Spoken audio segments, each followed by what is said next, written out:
但聖奧古斯丁係咪嚟推翻佢自己建立嘅嘢呢？當然唔係，但係同其他好多人一樣，佢而家用靈性嘅眼睛睇到佢作為一個人嘅時候睇唔到嘅嘢。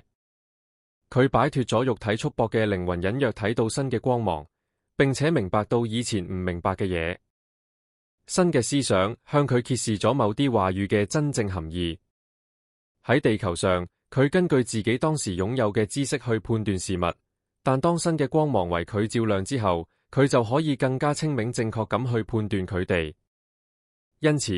佢不得不重新審視自己對以魔同未魔嘅睇法，以及佢曾經對對點理論所發出嘅譴責。現在，當基督教以其真正嘅光芒同完全嘅純潔向佢顯現嘅時候，佢可能會喺某啲觀點上諗得同佢生前唔同，而咁樣並會妨礙佢繼續成為基督教嘅使徒。佢可以喺唔放棄信仰嘅情況下，成為靈性主義嘅傳播者，因為佢喺入面見到預言嘅事得以實現。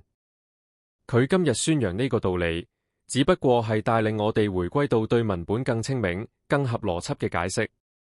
對於其他處於類似境況嘅靈嚟講，情況都係一樣。